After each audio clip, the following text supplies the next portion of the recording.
Police ਦੀ ਵਰਦੀ ਵਿੱਚ ਕਈ ਸਿੱਖ ਬੇਗੁਨਾਹਾਂ ਦੇ ਐਨਕਾਊਂਟਰ ਵਿੱਚ ਸ਼ਾਮਿਲ ਕੈਟ ਗੁਰਮੀਤ ਸਿੰਘ ਪਿੰਕੀ ਦੀ ਮੌਤ ਹੋ ਗਈ ਹੈ। ਪਿੰਕੀ ਨੂੰ ਡੇਂਗੂ ਸੀ, ਉਸ ਦੀ ਪਲੇਟਲੈਟਸ ਘਟ ਗਈ ਸੀ। ਉਸ ਨੂੰ ਨਿੱਜੀ ਹਸਪਤਾਲ ਵਿੱਚ ਭਰਤੀ ਕਰਵਾਇਆ ਗਿਆ ਸੀ। ਪਿੰਕੀ ਖਰੜ ਦੇ ਨਜ਼ਦੀਕ ਸਰਹੰਦ ਵਿੱਚ ਬਣੇ ਫਾਰਮ ਹਾਊਸ ਵਿੱਚ ਰਹਿੰਦਾ ਸੀ। ਦੱਸ ਦਈਏ ਕਿ ਪੰਜਾਬ ਵਿੱਚ 90 ਦੇ ਦਹਾਕੇ ਦੌਰਾਨ ਗੁਰਮੀਤ ਸਿੰਘ ਪਿੰਕੀ ਨੂੰ ਪੰਜਾਬ ਪੁਲਿਸ ਦਾ ਮੁਖਬਰ ਮੰਨਿਆ ਜਾਂਦਾ ਸੀ, ਜਿਸ ਦੇ ਬਾਅਦ ਉਸ ਨੂੰ ਪੰਜਾਬ ਪੁਲਿਸ ਵਿੱਚ ਇੰਸਪੈਕਟਰ ਬਣਾਇਆ ਗਿਆ। ਉਸ ਨੂੰ ਸਾਬਕਾ ਡੀਜੀਪੀ ਸੁਮੇਧ ਸੈਣੀ ਦਾ ਖਾਸ ਮੰਨਿਆ ਜਾਂਦਾ ਸੀ। 2001 ਵਿੱਚ ਉਸਨੇ ਲੁਧਿਆਣਾ ਦੇ ਇੱਕ ਵਿਅਕਤੀ ਅਵਤਾਰ ਸਿੰਘ ਉਰਫ ਗੋਲਾ ਨੂੰ ਰਸਤਾ ਪੁੱਛ ਕੇ ਗੋਲੀ ਮਾਰ ਦਿੱਤੀ ਸੀ।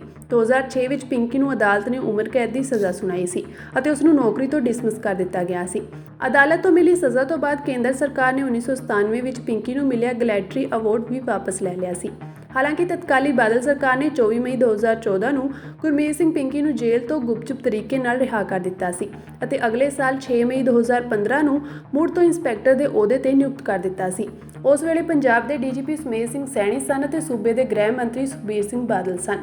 ਜਦੋਂ ਸਿੱਖ ਜਥੇਬੰਦੀਆਂ ਨੇ ਪਿੰਕੀ ਦੀ ਮੁੜ ਨਿਯੁਕਤੀ ਦਾ ਵਿਰੋਧ ਕੀਤਾ ਤਾਂ ਵਿਵਾਦ ਨੂੰ ਵੇਖਦੇ ਹੋਏ ਉਸ ਦੀ ਨਿਯੁਕਤੀ ਨੂੰ ਰੋਕ ਦਿੱਤਾ ਗਿਆ। 2007 ਤੋਂ ਲੈ ਕੇ 2017 ਤੱਕ ਅਕਾਲੀ ਦਲ ਅਤੇ ਬੀਜੇਪੀ ਦੀ ਸਰਕਾਰ ਰਹੀ। ਇਸ ਦੌਰਾਨ ਬਾਦਲ ਸਰਕਾਰ ਨੇ ਨਿਰਦੋਸ਼ ਨੌਜਵਾਨਾਂ ਦੇ ਐਨਕਾਊਂਟਰ ਵਿੱਚ ਸ਼ਾਮਿਲ ਗੁਰਮੀਤ ਸਿੰਘ ਪਿੰਕੀ ਤੇ ਕਾਫੀ ਮਿਹਰਬਾਨੀਆਂ ਕੀਤੀਆਂ। ਗੁਰਮੀਤ ਸਿੰਘ ਪਿੰਕੀ ਨੂੰ ਉਮਰ ਕੈਦ ਦੀ ਸਜ਼ਾ ਦੌਰਾਨ ਸਿਰਫ 486 ਦਿਨ ਹੀ ਜੇਲ੍ਹ ਵਿੱਚ ਗੁਜ਼ਾਰਨੇ ਪਏ।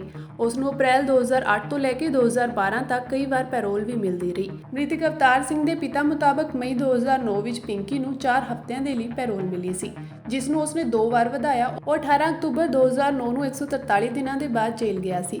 ਇਸੇ ਤਰ੍ਹਾਂ 2011 ਤੇ 2012 ਦੇ ਵਿਚਾਲੇ ਉਸ ਨੂੰ 3 ਵਾਰ ਪੈਰੋਲ ਦਿੱਤੀ ਗਈ। ਉਸਨੇ 2 ਸਾਲ ਵਿੱਚ ਤਕਰੀਬਨ 28 ਹਫ਼ਤੇ ਜੇਲ੍ਹ ਤੋਂ ਬਾਹਰ ਬਿਤਾਏ।